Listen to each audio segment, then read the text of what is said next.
جن کو یہ نہ پتا ہو کہ اللہ کا مطلب کیا ہے اور اکبر کا مطلب کیا ہے. تو میں لطیفتاً یہ قصہ سناتا ہوں، لیکن حقیقت کا قصہ ہے.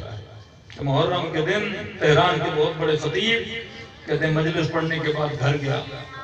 تو جب گھر گیا تو کہا کہ ایک چور صاحب تہران میں ان کے گھر میں آئے اور گھر کا سارا مولوی صاحب کا سامان جمع کر کے اور ایک چادر بڑی بچھا کے سامان جمع کیا. تو مولانا نے کہا کوئی غریب ہی ہوگا، تو اب آیا ہے چوری کرنے تو چوری کرنے ہی دو، اسے روکیں کیوں؟ اور دل میں نے کہا اللہ جو اٹھا رہا ہے میں نے کیا کیا، اسے معاف کر دیا، تو عطا کرنے والا ہے، بعد میں دے دے گا. تو گھر کا صحن بڑا تھا، کہتے ہیں میں درخت کے پیچھے کھڑا ہو گیا کہیں مجھے دیکھ کے شرمندہ نہ ہو، خوف زدہ نہ ہو. تو میں نے کہا اٹھا لے جتنا سامان اٹھانے آیا ہے. لیکن کہا اس کی لالچ ختم ہی نہیں ہو رہی. گٹھڑی میں سامان جمع کیا، لیکن اس کی نیت یہ تھی گھر میں جو کچھ ہے سارا جمع کرو اور پورا گھر کا صفایا کر کے نکل جاؤ. کہتے جب گٹھڑی میں بہت سارا سامان جمع کیا، اب جب گٹھڑی اٹھانے کی باری آئی تو گٹھڑی بھاری اس چور سے اٹھائی نہ جائے. اور جب ہم کہتے ہیں نا تہران کا واقعہ تو مطلب چور بھی شیعہ، مولوی بھی شیعہ، سارا ایران شیعہ. اگر مجلس کے اندر سے کسی کا موبائل نکل جائے تو جس کا نکلا وہ بھی مومن، جس نے نکالا ہوگا وہ بھی اپنا ہی ہوگا نا. یہاں سے جوتی چوری ہو جائے تو کوئی غیر تو نہیں کرے گا، اپنا ہی آئے گا اور کر کے چلا جائے گا. تو کہا کہ جب گٹھڑی اٹھائی نہیں جا رہی، اب میں نے کہا نا عقیدہ اور عمل، عقیدہ اور عمل، عقیدہ جب صحیح نہ ہو تو عمل بھی بندے کا صحیح نہیں ہوتا. تو جب گٹھڑی نہ اٹھائی گئی، اور بچپن سے اس کو ایک چیز سکھائی گئی تھی جب چیزیں بھاری ہوں تو اٹھاتے وقت علی کا نام لیا کرو. تو اس نے بڑا زور لگا کہ یا علی کہہ کے گٹھڑی کو اٹھایا. مولوی صاحب کہتے ہیں اب تک چپ تھا، لیکن جب علی کا نام لیا تو اب برداشت نہ ہوا اور آگے بڑھ کے کہا چور صاحب میں نے حسین حسین کر کے جمع کیا تو ایک یا علی کر کے سارا سمیٹ کے لے جا رہے ہو. کہ جسے یہ تمیز نہ ہو کہ علی کا نام نجاستوں میں نہیں لیا جاتا، طہارتوں میں لیا جاتا.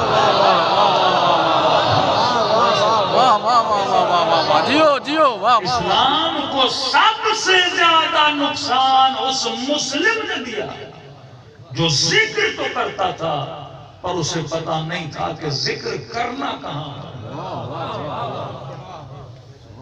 کسی مسلم کا گلا کاٹتے ہوئے اللہ کا نام نہیں لیا جاتا، کسی مسجد میں بم پھوڑ کے اللہ کا نام نہیں لیا جاتا، کسی جمع کے سینے کو چھلنی کر کے اللہ کا نام نہیں دیا جاتا. یہ تمیز مکتب نے سکھائی. تو فرمایا جب تک عقیدہ صحیح نہ ہو عمل قابل قبول نہیں ہے. عقیدہ مضبوط نہیں نمازیں منہ پہ ماری جائیں گی. عقیدہ صحیح نہیں اللہ کوئی عمل اور عبادت بندے کی قبول نہیں کرتا. تو آباد آئی یہ وجود خیر تو دے گا لیکن تب دے گا جب صاحب ایمان بنو گے، اور صاحب ایمان تب بنو گے جب اپنے عقیدے کے لیے دلیل رکھو گے. دیکھو آج الحمدللہ ہم سارے شیعہ ہیں. آپ نے کتنی محفلوں میں دیکھا کہ کوئی اہل سنت کا عالم کھڑا ہو اور کہے کہ آج مجمع میں ایک شیعہ آیا ہے ہمارے اور وہ سنی ہونا چاہتا ہے. پورے انٹرنیٹ پہ سرچ کریے کتنی ایسی محفلیں آپ کو ملیں گی. مجمع اہل سنت کا ہو اور کوئی اہل سنت کا عالم کہے کہ بھائی آج ہمارے مجمع میں ایک شیعہ آیا ہے اور وہ کیا ہونا چاہتا ہے. نہیں ملے گا.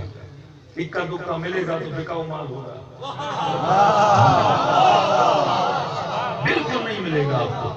لیکن کتنے لوگ ملیں گے جو ہماری مجلسوں میں آتے ہیں کہتے مولانا پہلے وہ تھا اب اللہ کا شکر ہے یہ بنا. کتنی بستیاں دکھائیں، کتنے شہر دکھائیں، کتنے ملک دکھائیں کہ پہلے نہیں تھے پھر بنے. سوال ہے یہاں آ کر کوئی پلٹتا کیوں نہیں؟ کیونکہ یہاں دلیل ہے. امیر فرماتے نحن ابناء الدلیل. وہ فرماتے کبھی بھی شتم گالی گلوچ سے بات نہ کیا کرو، دلیل سے بات کیا کرو. جنگ صفین امیر المومنین کو گالیاں دے رہے ہیں، مولا کے لشکر والے آگے بڑے، گالی کے جواب میں گالی دی. امام نے فرمایا